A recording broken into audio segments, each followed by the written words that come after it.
إياك نعبد وإياك نستعين اهدنا الصراط المستقيم صراط الذين أنعمت عليهم غير المغضوب عليهم ولا الضالين.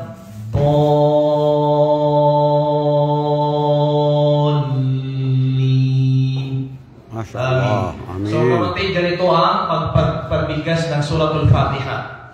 So, inshallah kapatid, lalo na yung mga Muslim, magkakaroon din tayo ng class ng Tajweed, inshallah. So, Dagdagan mo daw, dagdagan mo kahit ang aya. Takbir! Dagdag pa. Sige, bismillah. Para Bismillahirrahmanirrahim. أرأيت الذي يكذب بالدين فذلك الذي يدع اليتيم ولا يحض على طعام المسكين فويل للمصلين الذين هم عن صلاتهم ساهون الذين هم يراءون ويمنعون الماعون.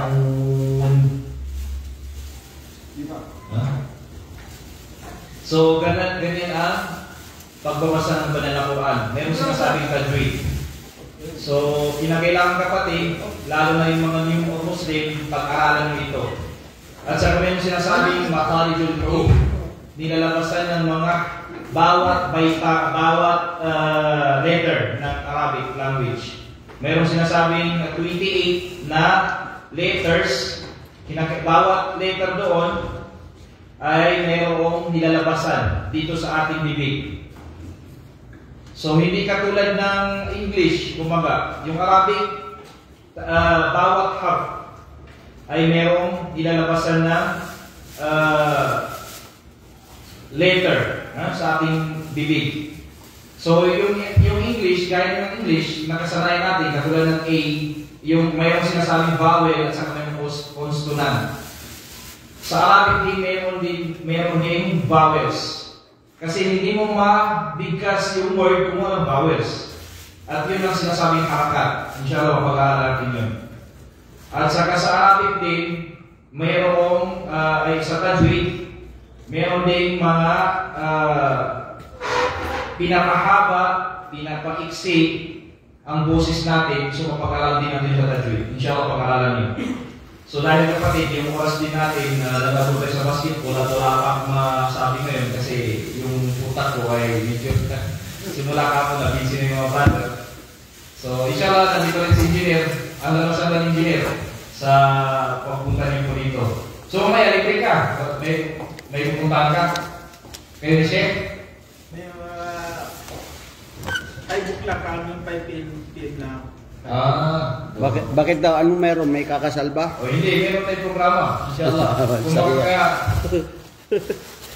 so yung programa siguro natin hanggang gabi. So hanggang gabi inshallah. Wala na may pasok, di ba? Hanggang gabi anong oras? Magsimula anong oras? Magsisimula kasi yung programa mga siguro yan, mga 5 na. Ay, after Maghrib sa tingin ko. Kasi wala na, yung oras kasi wala na masyadong mabilis na ngayon yung Maghrib. Kasi 5, di ako nagkakamali, 5:15 Maghrib na. So hindi nila kaya yung tapusin. So kung Chef Abdullah, makakahapon po kayo, after Maghrib, para din sa, meron din po mga team na dapat, merong bawat laro, dapat na every laro meron dawa. So inshallah. So jazakumullah khairan. Sino yung mga darating invited? Mga invited, lahat po ng mga Pilipino. Hindi, maraming syarika. Oh, mas maraming syarika kasi ito ay enter company at open category. So inshallah. So jazakumullah khairan. Barakallahu fiik. Okay din.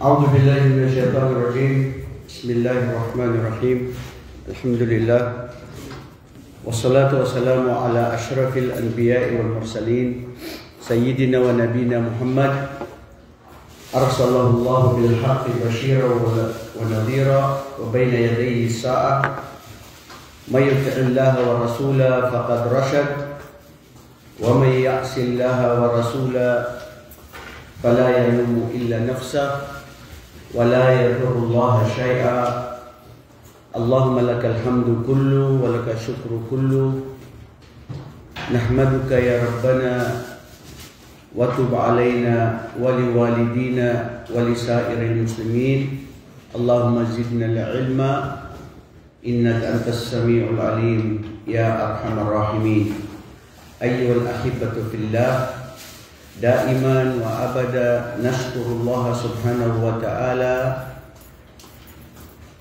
فيما قضى علينا وفيما رزقنا وأسأل الله سبحانه وتعالى أن يرزقنا ويبارك لنا في حياتنا الحمد لله لازلنا في موضوعنا في سيرة النبي عليه الصلاة والسلام وقد تكلمنا في الأسبوع الماضي ما حدث أو ما أول شيء ما فعل النبي عليه أفضل الصلاة والسلام في وصوله في مدينة المنورة. Bakit mo ako binigyan ng tissue, Abdurrahman? Jazakallah khairan. Ngayon mga kapatid, tayo ay dadako kung saan tayo nagtapos nung nakaraang linggo tungkol sa hadith na unang sinabi ni Propeta Muhammad sallallahu alaihi wasallam nung siya ay dumating sa Madina. Sino ang makakaalala sa inyo? Anong hadith yun? Na nagmula kay Abdullah ibn Salam na siya ang nagsabi doon at ito ay sinabi ni Propeta sallallahu alaihi wasallam nung dumating siya sa Madina. May ugnayan ito sa ugnayan ng mga muhajirin at saka mga ansar. At ganun din ang pagiging magandang asal ng isang Muslim sa kanyang kapwa-tao, sa kanyang kamag-anak, at ganun din ay ang espiritual na ugnayan ng isang alipin sa kanyang Panginoon.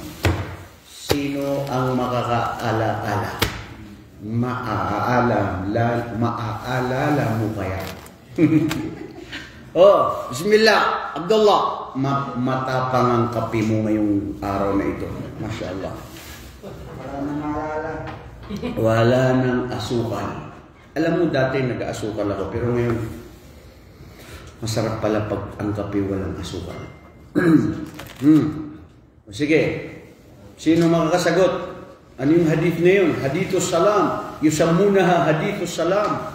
Awwalu shay ma ja'a an-nabiy sallallahu alaihi wasallam when he arrived in Medina and the people of Medina they warmed to welcome the Prophet sallallahu alaihi wasallam, and then after the Prophet sallallahu alaihi wasallam built the masjid in Quba, which was the first masjid ever built in Islam, and secondly what happened is that he also built the Masjid an-Nabawi.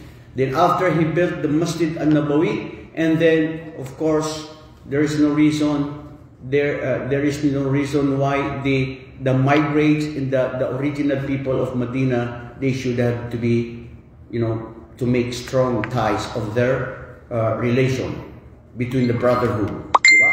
Wa akha bainal muhajirin wal ansar. At nakita natin, sabi natin, hindi magiging success, tagumpay ang isang tao kung siya lang ay mag-isa. Kailangan lagi kang may kasama. No man is an island. At si Propeta sallallahu alaihi wasallam sabi ng mga sahaba kung bakit siya ay isa sa mga nagtagumpay sa kanyang buhay ay dahilan sa kung sino yung mga kinakasama niya. At yun, nagkakaibigan yung mga al-muhajirin o mga ansar. Pagkatapos, ano yung hadith ngayon na nakuha natin?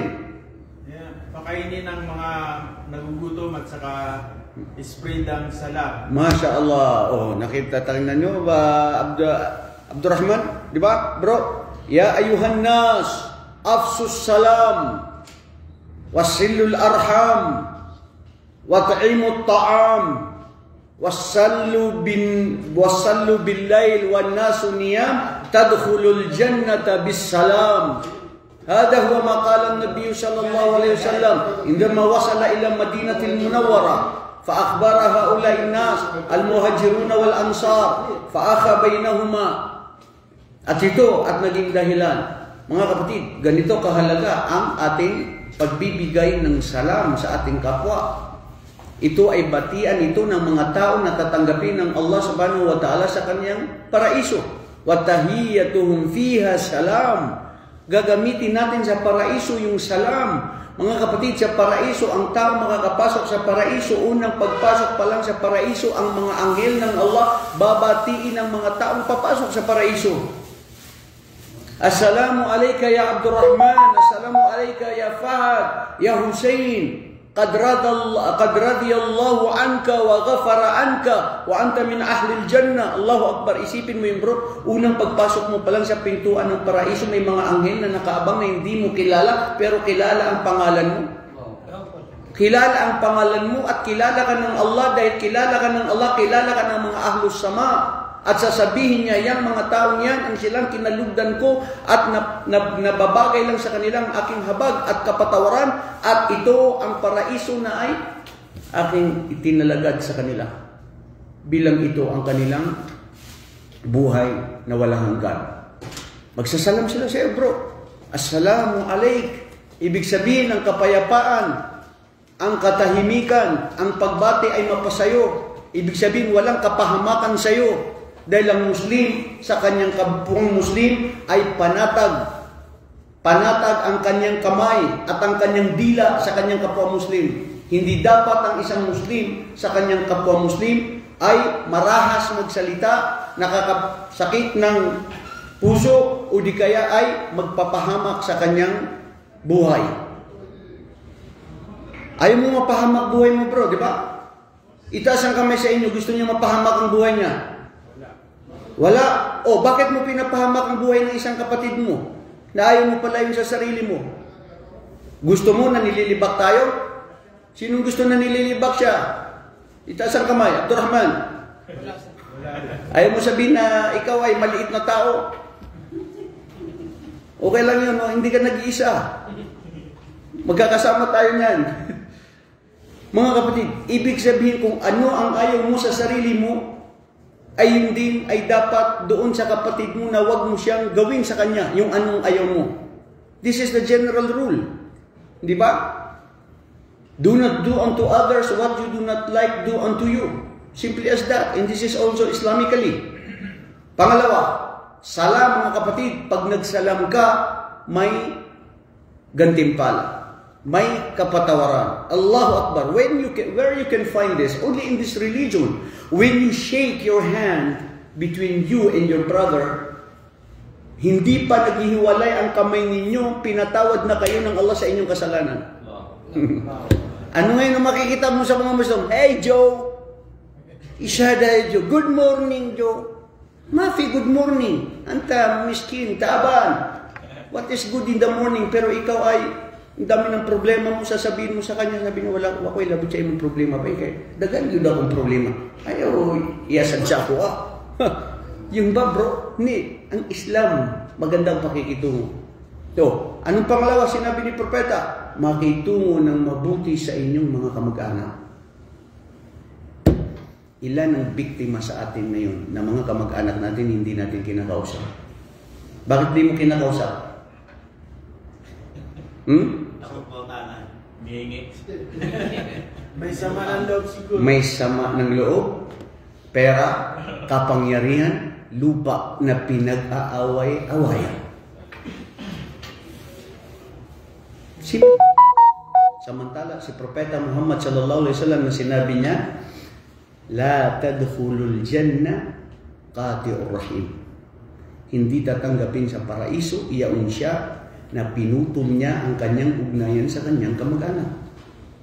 Allahu Akbar. Tindihan, bro.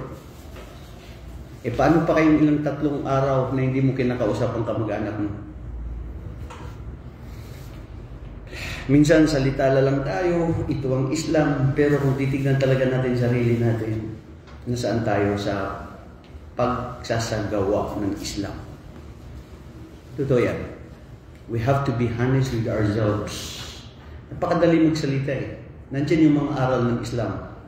The problem is that how you will put into practice what Islam is all about in connection to your life. Do you really practice? You and I, all of us, are the victims of losers. Kasi nga, dahil mahina. Pride. Ha? Pride. Pride. Ay, may mga pride din kayo, bro. Inshallah. Meron din kayong mga pride sa inyo, ha? Akala ko ang may mga pride lang, yung mga maranaw. Maranaw na yan. Grabe yung pride ng maranaw na yan. Sobra pa sa pride ng mga Arabo. Astaghfirullah. So ngayon, mga kapatid, ang ugnayan ng bigkis ng pagkakamag-anak ay ito ay binigyan diin ng Islam. Kung sino ang gusto niya na kalulugdan ng Allah, mamahalin ng Allah, papatawarin sa kanyang mga kasalanan, dadami ang mga biyaya ng Allah subhanahu wa ta'ala sa kanya, silul arham. Bas. Gusto mo guminhawa, kalugdan ng Allah, maganda ang mga magiging buhay mo, pakitunguhan mo ng mabuti ang iyong kamag-anak. Okay mga kapatid, pangalawa, ano sinabi ni Propeta sallallahu alaihi wasallam? Wat'imut ta'am. Magpakain kayo. Sino mahilig magpakain? Huwag mo na yung tanong, Ustad, guys. Ano man yan?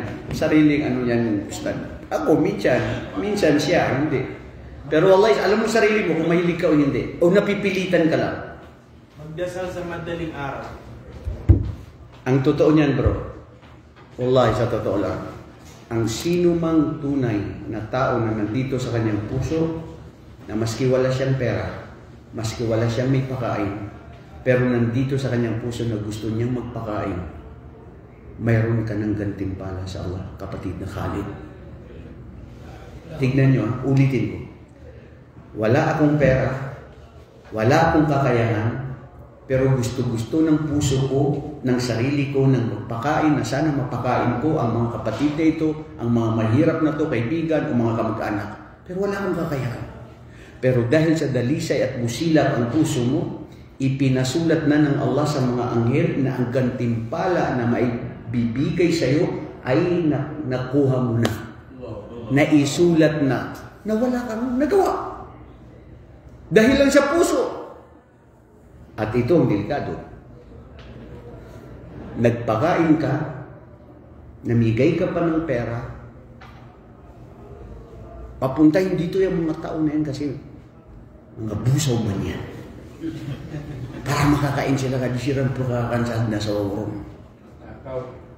Tapos, pinakain mo na sila, sinumbat po pa sila sa mabuti mong ginawa. Tapos, hindi totoo sa puso mo na ikaw ay nagpapakain para sa tao, para sa pakitang tao, parinig sa tao.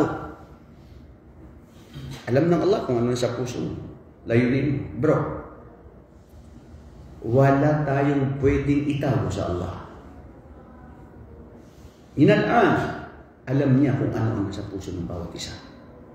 So Allah subhanallah, when we try to think and ponder and to realize how we could be near, how could be close to our Creator, only by cleansing your heart. Sa puso mo lang. So yun ang kagandahan sa Islam. At pang-apat na espiritual na gawain, mga kapatid, ay ikaw ay nagdarasal ng gabi na ang mga tao ay tulog sila. May kilala akong tao, matanda na. Siguro umabot na ng 80 taon ang edad niya ngayon. Ayawan ko kung maniniwala kayo o hindi, pero ako naniniwala ako dahil nasaksihan ko. At batid ko, at alam ko, at kilala ko. Bro, nasa edad na 80, more than 10 years ngayon, or 15-20 years mula noon hanggang ngayon, nagdarasal araw-araw ng gabi na gumigising ng alas 2 ng madaling araw. Pagkatapos magdarasal ng tahajjud. Pagkatapos, minsan inaantay na ang Fajr, minsan hindi na inaantay, matutulog ulit, tapos gigising sa Fajr. Nakakamangha. Nga naman, kay tigulan naman siya. Gahit lisod kaayo na mag-ablution. Pero ang but, subhanallah, hada huwa tawfiqullah. Kung sinong bibigyan ng Allah ng tawfiq. Wala hawla wala quwwata illa billah. Hindi lahat ng tao kakayanin niya. Meron napaka-malakas. Pero hindi siya makapagdasal ng gabi. Hindi makapagdasal ng Fajr sa masjid. Mga ako sa isang post ng isang kapatid natin, hindi ang malakas kung sino yung malakas ang katawan na pumupunta dyan sa mga barbershop na yan. Barbershop ba? Saan ba yun? Saan? Sa gym. Diyan sa mga fitness, may kilala ko, di ba? Hindi yan ang malakas na nakakapagdala ka ng ilang sako ng mga bigas. Ang tunay na malakas ay yung natutulog ng Fajr na kaya niyang tanggalin ang kanyang ang kumot. Ya ayyuhal muzammil, ya ayyuhal mudaththir, qum fa'anzir. Gumising ka, bumangon ka, ipahayag mo, gawin mo, sampahin mo ang Allah subhanahu wa ta'ala. Gawin mo. Mga kapatid, wallahi, kaya natin ito sinasabi dahil ito ay para sa ating sarili, para sa ating buhay, na kung bakit tayo nandito sa mundo, dahil samantalahin natin ang mga dapat na ating kakayanin sa pagsagawa na ano ang Islam sa ating buhay. Huwag na natin tignan ng iba. I always keep telling this. Do not look unto others. Look at yourself. Judge yourself. Huwag na yung tignan. Ustad, bakit si Ustad na gano'n? Isada sawi. Yan bang itatanong sa'yo ng Allah sa araw ng paghukom? Na ikaw ay nanlilipa? Na ikaw ay nagmamanman sa baho o kakulangan ng isang tao? Hindi. Sarili mo. Bakit? Kung meron siyang nagagawang kasalanan, ikaw wala. At kung yung kasalanan na yun na ginawa mo, masisisi mo ba siya? Ano kaya kung ang sitwasyon na yun na sinasabi mo tungkol sa kanya, ikaw ang nandun sa sitwasyon na yun? Palagay mo, kakayanin mo? O baka maging masahol ka pa? This is the reality. Totoo yan, bro. So, unahin natin sarili natin. Sa araw ng paghukom, tayo ang husgahan ng ating tagapaglikha. Hasibu anfusakum qabla an tuhasabu, yaqulu Umar ibn al-Khattab. Timbangin ninyo ang inyong mga sarili bago pa dumating ang araw na kayo ay titimbangin sa inyong mga gawain.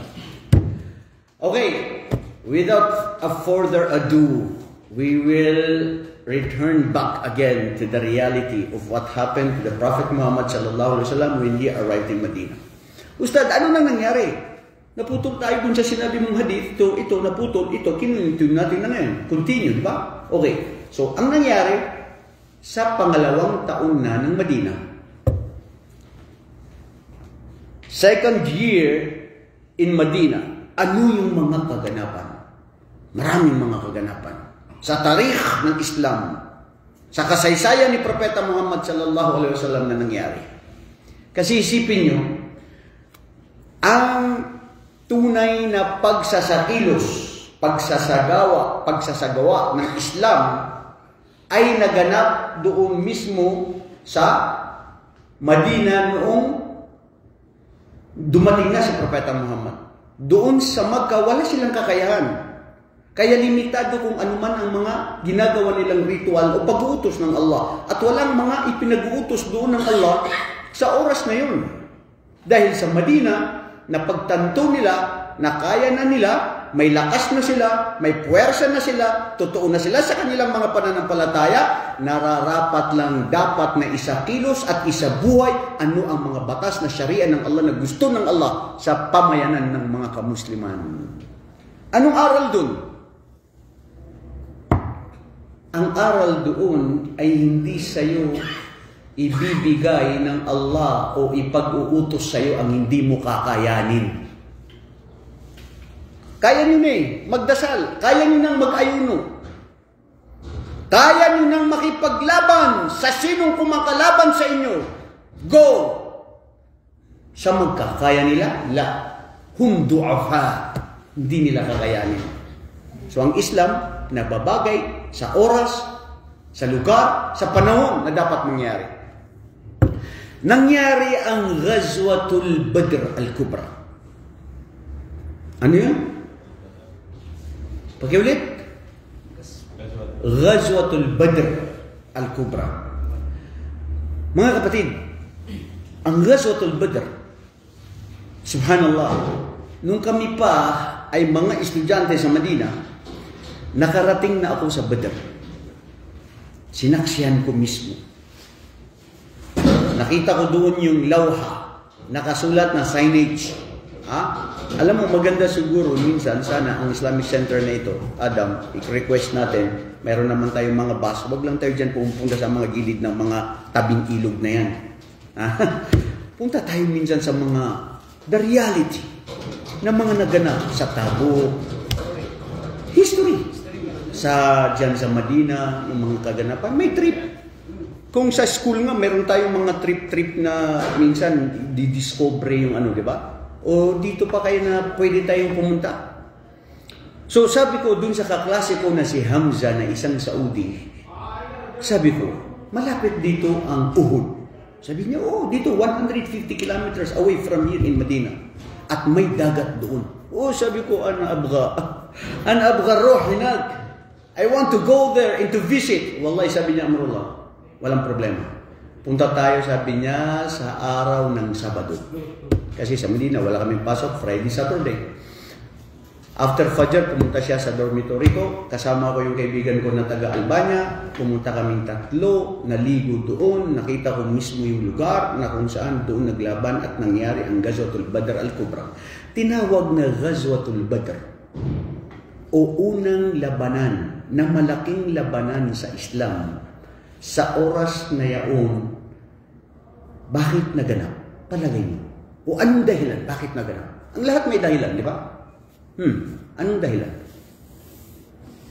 Batid niyo ba nang sa una, hindi ang layunin ni Propeta ay makipaglaban sa Ghazwatul Badr? Wala. Napag-alaman lang ni Propeta sallallahu alaihi wasallam na parating ang karaban. Ano yung karaban sa Tagalog? Karaban din? Sim-sim, sawa-sawa? Karaban. Yung ano, hindi kalaban ang sinasabi ko. No, sabi kay bay. Karaban, ha? Hukbo. Dili, hukbo. Kaya waman sila magkuhan dito. Saraban na bay. Ha? Hindi. Ustad Ali, ano ba yung karaban? Karaban sa Tagalog. Karaban? Tagalog yan. Sa mga viewers, ano daw yung karaban? Hindi ko kasi alam yung karaban. Parang kalakal. Pangangalakal. Mangangalakal. Okay? Yun yung karaban eh. Meron silang mga goods. May mga dala na mga paninda o mga yaman. Magparade ng yaman. Magparade ng yaman. Magparade. Mashallah, magparade. Sino na yung nagparade sa inyo nung elementary kayo? Ano tawag doon? Yung tapos ikaw yung... Ang mga babae naman yung nagpaparade, maikli pa yung ano nila. Siguro gusto mo yung nabturama na nandun ka sa likod. Yung nagpaparade, tapos mayroon silang turutok, meron? Majurit, nag-iikot ng ano? Majurit. Majurit. Kailan di ka, Adam. Hindi mo may tago pala yan, Adam, sa buhay mo. Okay, mga kapatid, si Propeta sallallahu alaihi wasallam, napag-alaman niya na itong kalakal na karaban na mula sa Sham ay parating at dadaan doon sa may Madina. Sa pangunguna ni Abu Sufyan na siya ay isang kafir. Sa panahon na yun. Ngayon, si Propeta nagplano, sabi niya sa kanyang mga kasamahan, ay dahil sa matindi na tinanggalan tayo ng karapatan, ng inyong mga yaman, ng inyong mga lahat ng anong meron tayo na pinag-iwanan ninyo doon. Ngayon, oras na nakarapatan natin na para bawiin muli. Bakit kaya? Mga kapatid, ang Islam, la tudlim ahad, wala ahad yadlimuk. Yung hindi ka tatanggal ng karapatan ng isang tao at huwag ka rin magpatanggal ng karapatan mo. Hindi ba? Sabi ng hadith ni Propeta, unsur akhaka zaliman o madluman. Tulungan mo ang kapatid mo na naaapi at yung mang-aapi. Sugo ng Allah, oo, tutulungan ko yung nang-aapi o yung naapi. Pero bakit ko tutulungan yung nang-aapi? Hindi ganun yun. Tutulungan mo yung nang-aapi sa kapwa, kinukuha niya yung hindi sa kanya sa pamamagitan ng pagpigil.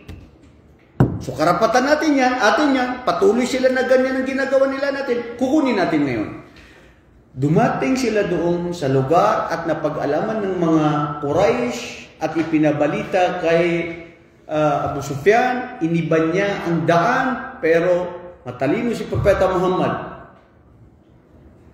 He was a mujahid, leader. Walang anong mga general ngayon sa tindi ng ni Propeta sallallahu alaihi wasallam. So kung alam natin nung umalis sila ng Makkah, nakuha natin yun. Nung umalis sila ng Makkah papunta ng Madina, di ba yung lugar na daanan papunta ng Madina na alam nila na doon sila sasalubungin, iniba nila yung daan.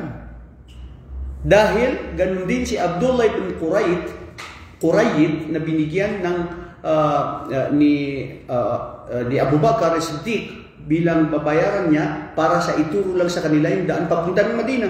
So iniba nila. This is saywar.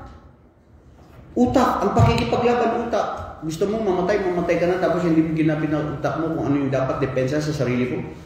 So ginawa ni Propeta sallallahu alaihi wasallam, pinagandaan niya. Kailan nangyari ang Ghazwatul Badr? Nangyari ito sa ikalawang taon ng Hijra, sa ika-17 ng araw ng Ramadan. Ika-17 ng Ramadan.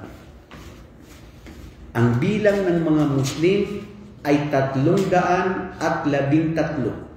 Ilan? 313. Yes, 13. Ano ba sinabi ko? 19? Narinig nyo? Alam 33. Hindi. 313. More or less. Kasi yan ang nandito sa tarikh. 330. Ang kabayo na meron sila ay 2. Ang kanilang mga sasakyan o mga kasamahan na mga kamilyo ay 70. Yung iba hiniram pa. Kasi mahina ang mga Muslim sa oras na yan. Si Propeta sallallahu alaihi wasallam, pinangunahan niya ito, humiling sa Allah subhanahu wa ta'ala dahil ang kalaban na sumalubong at nakisama doon sa labanan mula sa mga Quraysh, kasi nagtawag si Abu Sufyan ng tulong. Call a friend, hindi lang friend. Call the people to come. Hindi ko to kakayanin. Dumating. Ilan ang bilang ng mga Quraysh? 1,000. Tapos 1,000 at 700 yung kanilang mga 700 ang kanilang kamelyo. 100 ang kanilang kabayo. O 200. Marami sila. Ibig sabihin, logically, kung makikipaglaban sa oras na yun, talo ang mga kamusliman. Kasi kung titignan na natin sa puwersa, walang-wala sila. 313 versus 1,000. Tapos yung mga kamelyo nila, at saka walang-wala talaga. So anong ginawa? Ang ginawa, mga kapatid, ay dahil sa tawakkul. Quwwatul tawakkul. Yung tunay na ano tawag dito? Sa Tagalog, pananalig sa Allah. At nabanggit sa hadith na, Ya Allah, kung hindi mo kami tutulungan sa oras na ito, ay maari na hindi magtatagumpay at wala nang magsamba sa iyo dahil wala na ang lakas ng mga kamuslima. tuluyon nang mawawala ang mga kamusliman. Nangangailangan kami ng tulong mula sa iyo, proteksyon, at hindi kami natatakot sa anumang meron ang mga kalaban namin. Allahu Akbar, faza haula'il muslimun bisababil quwwatil iman. Nagtagumpay ang kakaunting bilang puwersa ng mga kamusliman, mahina, pero ang kanilang pananampalataya at pananalig sa Allah ay malakas sa kahit anong mga kanyon, anong bilang ng mga tao. Kaya sila ay nanalo dahil sa kanilang lakas, sa kanilang pananampalataya. At yan ang aral dyan, bro. Pag ikaw nandito sa puso mo ang tunay na pananalig sa Allah subhanahu wa ta'ala, dyan mo tunay na mapagtatanto at makikita ang lakas at tulong sa iyo ng Allah subhanahu wa ta'ala sa pamamagitan ng anuman na hindi ka natatakot. Dahil nandiyan sa iyo ang tagapaglikha. Nawarad din sa hadith, nakipaglaban at nagsugo si Allah subhanahu wa ta'ala sa mga iba sa mga anghel na nakisama sa labanan. Allahu Akbar. So natalo ang mga Quraysh. Namatay sa kanila ay more than 70, more than 100 ang mga napinsala sa kanila. Samantala sa mga Muslim, humigit kumulang 10 lang ang namatay o hindi umabot ng 20 na nasyahid sa mga kamusliman. Kunti lang ang napaslang sa kanila, nasyahid sa kanila. Ang aral doon ay nagwagi ang mga kamusliman. Nabawi nila yung ibang mga gamit na kung ano ang dapat sa kanila na ito ay inagaw sa kanila ng mga Quraysh. Yun yung tungkol sa Ghazwatul Badr.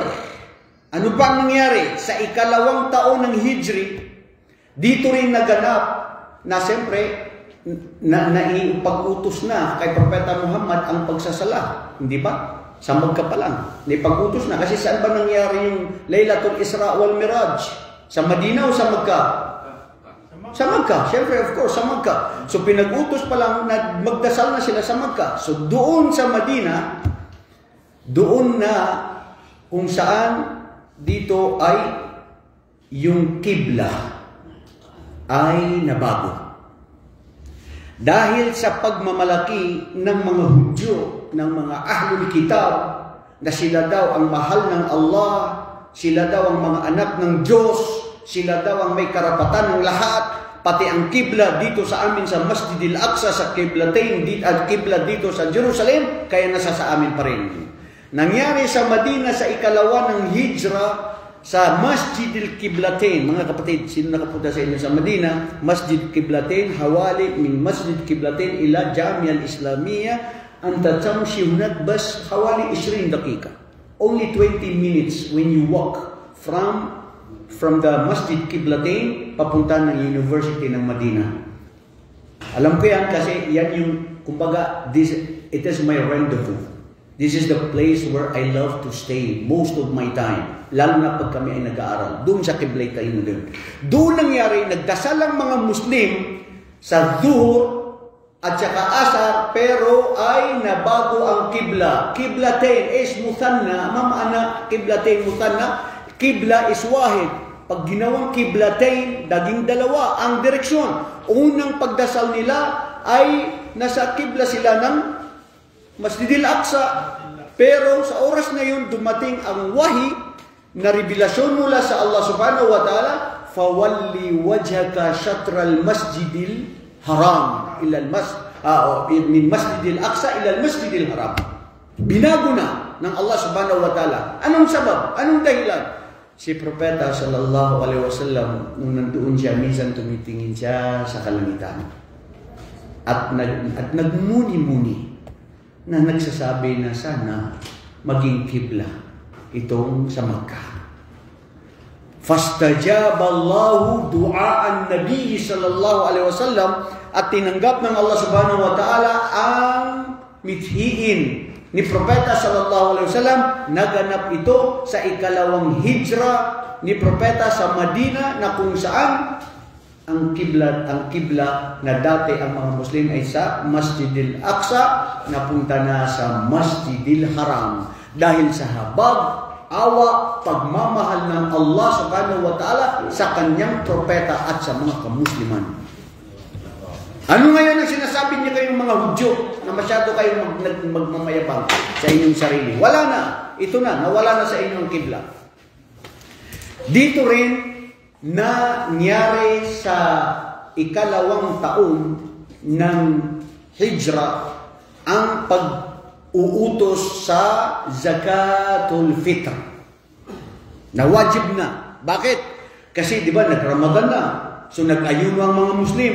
So dito na furida Zakatul Fitr. Wa zaka aidan. When? Mata? Hada fi sanat al-thaniya lil-Hijra. Indama wasala al-Nabiy sallallahu alaihi wasallam ila Madinati Rasuli sallallahu alaihi wasallam wa kana ismu Yatrib. So, paunti-unti bro, itong aral dito, paunti-unti ang Islam ay lumalakas at nagiging ganap kung ano yung mga dapat kumplituhin sa Islam na dapat isabuhay ng mga Muslim. Anong aral? Step by step. Rome wasn't built in a day. A room lam tubna biyawmin wahid. Hindi kung anong gusto mo maganap na ngayon. La, suwaya, ish, tagkalam katir-dir. Abshir. Di ba, bro? Ang isang tao, gusto na niya na makuha na niya agad-agad. No. Step by step. Ang Islam ganun. Hindi pinag-utos ng Allah na biglaan ang lahat. Pati nga sa Sharia ng Allah subhanahu wa ta'ala. Pati nga yung pag-inom ng khamr. Ang mga taga-Madina kung saan sila ay sanay uminom ng mga alak. Ipinag-utos ba ng Allah na ito'y haram sa inyo diretso? La. 3 marrat. Na ipinagutos ng Allah subhanahu wa ta'ala na ang khamar ay ito ay gawain ng syaitan. At itong khamar na ito ay may benepisyo pero ang magiging epekto nito sa inyo ay mas marami ang kanyang epekto sa inyong buhay. Gawain ng syaitan sa pangatlong aya na doon ay pinagbawal na la taqrabus salata wa antum sukara. Bawal na sa inyo ang pag-iinom na kayo, umiinom na kayo ay nagdarasal.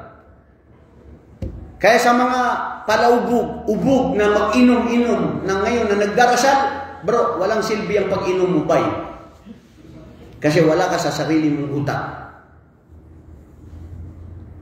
Bawal, haram. Anong aral? Doon, ang Islam, syai'an fa syai'an.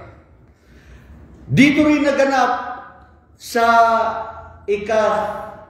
pangalawa ng Hijri kung saan pinangasawa ni Ali bin Abi Talib si Fatima Az-Zahra. Allahu Akbar. Doon mismo sa Madina, sa pangalawang Hijra na nangyari. Dito rin naganap sa Hijra ng Propeta Muhammad sallallahu alaihi wasallam kung saan naging lumakas na ang ugnayan ng mga sahaba, ridwanullahu alaihim, ang mga muhajirun at ang mga ansar. Nagkaroon ng kalakal, nagkaroon ng open na. At dito rin nangyari na kung saan namuhay na paunti-unti ang Islam. Pero ang hindi inaasahan na may paghihiganti ang mga Quraysh. Pagkatapos ng pangalawang taon ng Hijri, dumating ang pangatlong taon, fi sanati thalitha. May kasabihan ng mga Maranaw na lumbo nga ibutig na mangirunot sa kuta. Aywan ko kung yun ang malapit sa ibig sabihin ng mga Tagalog na lintik lang ang walang ganti. Saan niyo yun narinig, bro? Pelikula. Mashallah, pelikula. Ano ibig sabihin nun? Lintik lang ang walang ganti. Ibig sabihin, maski hindi ako makapagganti ngayon, may oras ka din. Di ba? Yun ang namumutawi sa mga Quraysh. Natalo kami, may araw din kayo, Muhammad, o kayo na mga kamusliman. Sa ikatatlong taon ng Hijri, kung saan nangyari ang Ghazwatul Uhud. After 1 year, kasi yung sa Ghazwatul Badr sa ika-17 ng Ramadan sa pangalawang taon naganap. Kailan naganap ang Ghazwatul Badr, Ghazwatul Uhud? Sa Shawwal. after ng 1 year ng Ramadan, after ng Ramadan sa ika-3 taon ng Hijri, pumasok ang Shawwal sa ika-7 ng Shawwal na araw ng Sabado. Gumanti ang mga Quraysh. At kasama dito si Khalid bin Walid, na isa sa mga namuno sa mga Quraysh nung hindi pa siya Muslim. Dito rin napabalita na ang ating Propeta Muhammad sallallahu alaihi wasallam ay nabawian ng buhay. Dahil umasa ang mga kamusliman, kung tayo nga nanalo ng una, tumulong ang mga malaika, hindi rin tayo pababayaan ng Allah ngayon. Ayan, mahirap bro yung lagi kang umaasa na hindi ka tunay na nagtitiwala sa Allah. Dahil ang tinitiwala mo ay ang lakas ninyo, ang bilang ninyo, ang sandata na kung anong meron kayo, at kung ano yung mga nakasanayan ninyo, na wala ang tunay na layunin, na tunay na pananalig sa Allah. La hawla wala quwwata illa billah. Walang tunay na ganap na mangyayari maliban sa kapahintulutan ng Allah subhanahu wa ta'ala. Hindi ang aking lakas, ang aming talino, ang aming puwersa, hindi yan. Dahil mangingibabaw ang tunay na pananalig mo sa Allah subhanahu wa ta'ala. Mga kapatid, may aral ito sa buhay natin. Ano yun? Aral sa pagtatawakol. Ang tawakol, yung pananalig na totoo sa Allah subhanahu wa ta'ala, gagawin mo na mayroong asbab. Ano yung asbab sa Tagalog? Ano ba kayo? Parang hindi kayo mga Tagalog. Ano yung sabab o asbab? Meron kang dapat gagawin. May kilos. Yun. Gagawin mong isang bagay, hindi mangyayari o wala kay buhaton, bay. Di ba? Hindi makakarating ka ba doon kung hindi ka maglalakad? Kung wala kang gagawin na paraan? Kayo na pumunta rito sa Saudi Arabia, na nangarap na pumunta sa Saudi Arabia. Kung hindi kayo pumunta sa Ermita at sa Mapini, bakit naman Ermita Mapini sinabi? Bakit? Nandun yung karamihan ng mga agency, di ba? Kung hindi kayo doon pumasa ng mga papeles niyo, makakarating kayo. Kung hindi kayo nagpa-interview, sa pagtawakol sa Allah, may gagawin na kilos, pero may hindi dapat nahihiwalay ang pananalig sa Allah. Ano yun? Gagawin mo kung ano yung sa'yo, tapos sasabihin mo sa sarili mo, Ya Allah, hindi ito ako magtatagumpay dahil sa ano meron ako, sa lakas ko, talino ko, o galing ko. Dahil sa tawfik, awa, gabay mula sa inyo at inyong tulong. Yun ang tawakol. Mali at pagiging kufar, sabi ng mga pantas. Nasasabihin mo na kung hindi dahil sa lakas namin, sa talino ko, sa kilos namin, sa gawain namin, hindi kami magtatagumpay.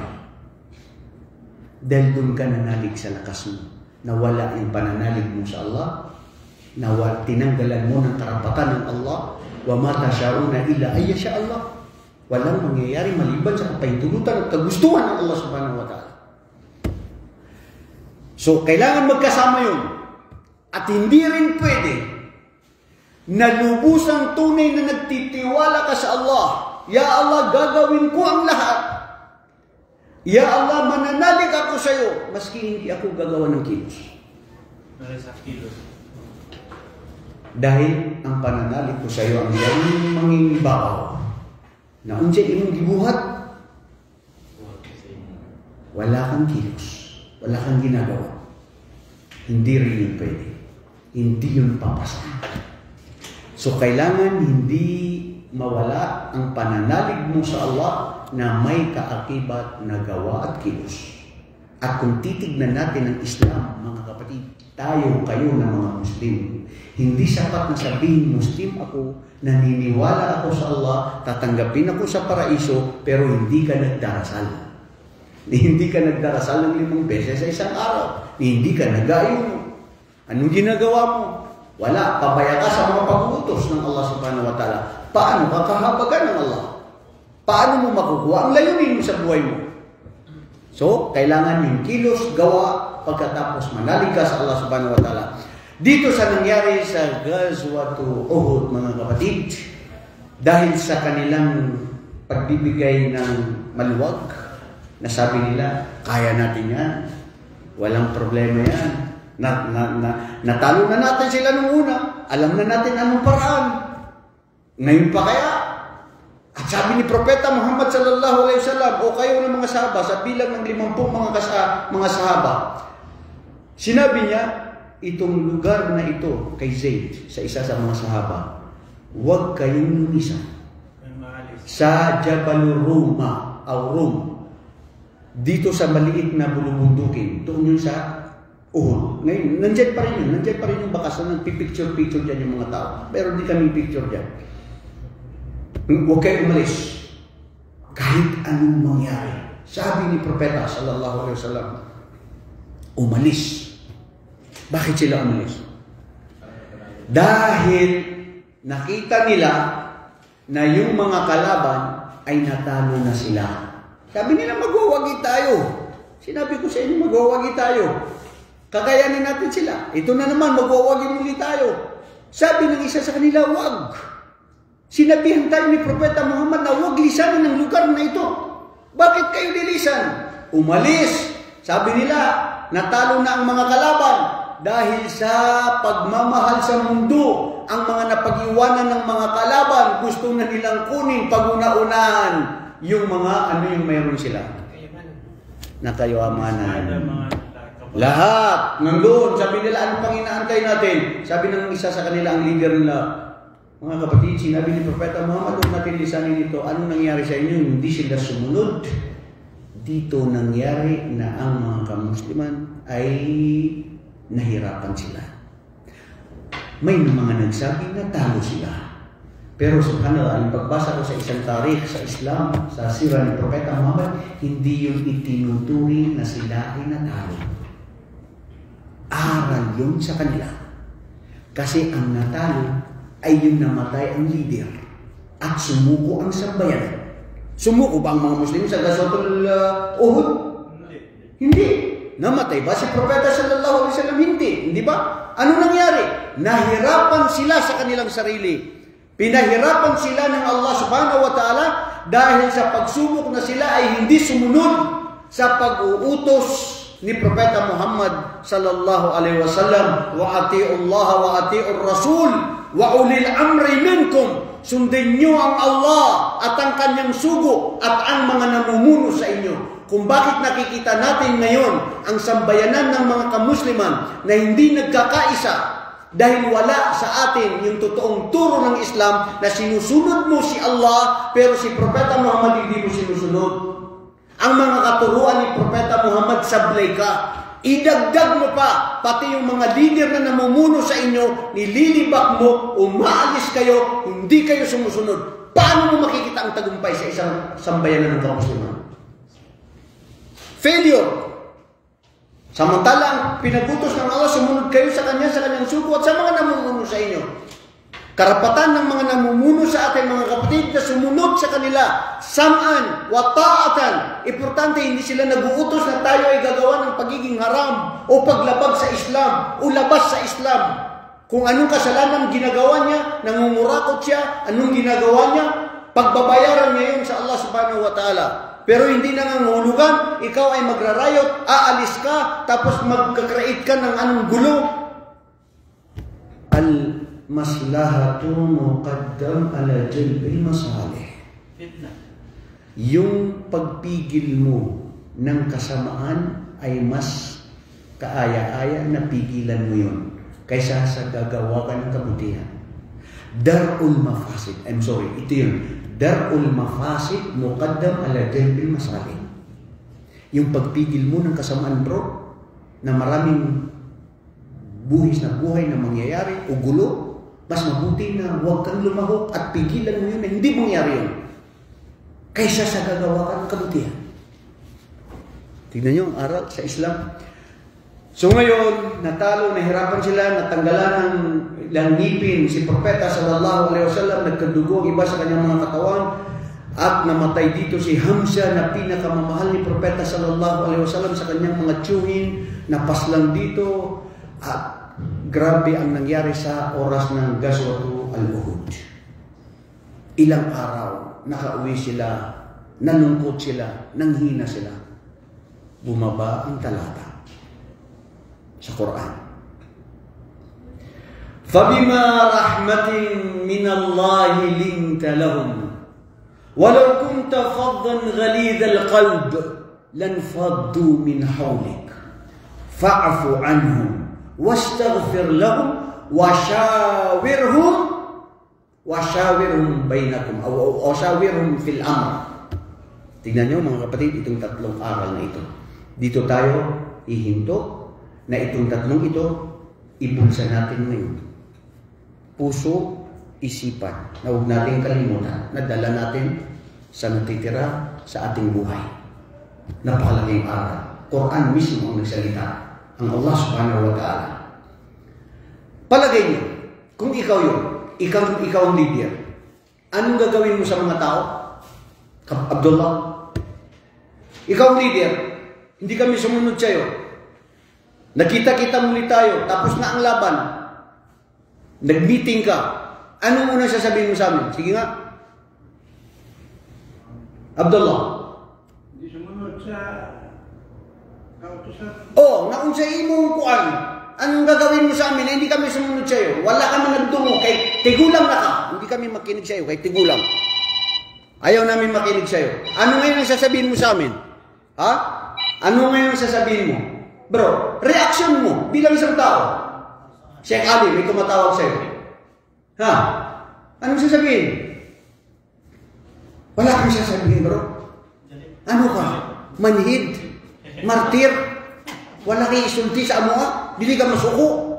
Ikaw, Khalid, tanungin kita. Anong sasabihin mo kung ikaw ang leader? Magagalit, siyempre. Ikaw, kayo mga tausog, anong gagawin nyo? Masya Allah. Marupok, magtatanim ng sama ng loob. Are, sa mga Maranaw, Engineer Hussein, anong gagawin mo kung ikaw leader? Hindi kami sumunod, kaya natalo tayo. Ha? Matutuwa? Ha? Magagalit. First reaction mo, magagalit ka, bro. Bakit tayo natalo? Dahil hindi kayo sumunod. Nilinlang kayo ng inyong sarili at sumunod sa kautusan ni Satanas at sa pagsunod sa sarili nyo na ang mga yaman na ito ay doon kayo na nangibabaw. Hindi kayo sumunod sa propeta ninyo. Ano si propeta? Ganun ba ginawa niya? La abadan. فَبِمَا رَحْمَةٍ مِّنَ اللَّهِ لِنْتَ لَهُمْ. O Muhammad, nilagay ng Allah sa iyong puso ang habag, awa, pagmamahal sa iyong mga sahaba. Dahil ikaw ang tao na may tunay na pinakabusilak na puso na nilikha namin dito sa mundong ito. At kung ikaw, Muhammad, ay wala yan sa puso mo, walau kunta faddan ghalidhal qalb, at kung ang puso mo ay maging marahas, istrikto sa kanila, marahas magsalita, magagalit sa kanila, magkakaroon ng puot, at anong sinabi mo? Magkakaroon ka ng sama ng loob sa kanila. Kasi siyempre naman, lahat binibigay ko, sinusuporta ko sa inyo, hindi kayo sumusunod sa akin. Miyagusor sa Maranaw, miyarata ginawa niyan. Sa iba, nagalit talaga, tinalikuran, pero hindi. Dahil ikaw, Muhammad, kung ikaw ay maging ganyan at wala kang habag at awa sa iyong mga kasamahan at hindi ka magkakaroon ng habag at awa sa kanila, whereas yan ay itinalaga ng Allah sa iyong puso, lanfaddu min hawlik. Hindi mo sila matatagpuan sa harapan mo. Sino? Ang mga sahaba na sinasabi nilang mahal na mahal ka. Anong dahilan kung bakit sila ay aalis? Marahas ka magsalita. Bakit? Pinapagalitan mo sila. Sinisisi mo sila. Bakit? Nagkakaroon ka ng tampo. Nagkakaroon ka ng sama ng loob. Kailangan linisin mo yan sa puso mo, Muhammad. Kayo, tayo, Ama, leader, imam, sheikh, ustad, muslim, tanggalin sa puso ang alin? Yung mga panunumba. Ang alin? Yung sama ng loob. Ang alin? Magkaroon ng puot at galit. Saan? Sa kahit sinong tao. Dahil, wallahi, ang ganda ng tafsir dito, isa sa mga pantas ng mga pantas. Sabi nila, lanfaddu min mahawlik, sila, ikaw mismo, propeta, aalis sila sa'yo? O, aalis sila sa'yo. Yan ang tao. Pag pinapagalitan ka lagi, pag sinisisi ka lagi, pag nagkakaroon ng puot at galit at sama ng loob, maski nga magulang mo eh. Kung ganun lagi siya sa'yo, na marahas magsalita, nanunumba, may mga sama ng loob, maski magulang mo na mismo, hindi ka magkakaroon sa kanila noon. Iyon ang nangyari kay Propeta Muhammad. Pero bakit si Propeta ay nanatili na may habag at awa at pagmamahal sa kanila? Dahil itinalaga ng Allah sa kanyang puso na mayroong habag at awa sa kanya. Kaya ipinag-utos ng Allah kay Propeta Muhammad, ipinag-utos sa atin ngayon mga kapatid, sino man ang nagkasala sa atin, sino man ang inangkin ng ating yaman, sino man ang tumanggal sa ating karapatan, nilibak tayo, ano man ang ginawa nila, fa'afu anhum, patawarin mo sila ya Muhammad sallallahu alaihi wasallam. Wastaghfir lahum, humiling ka sa Allah ng kapatawaran sa kanila. Allahu Akbar, bro. Ang tao na nilibak ka, kinuha niya ang yaman mo, lahat, hindi ka pakarela ka, gusto mo siyang patayin, tapos magpapatawad ka sa kanya. Hindi lang yun, hihiling ka sa Allah na ya Allah, gabayan at patawarin mo siya. Dalawa.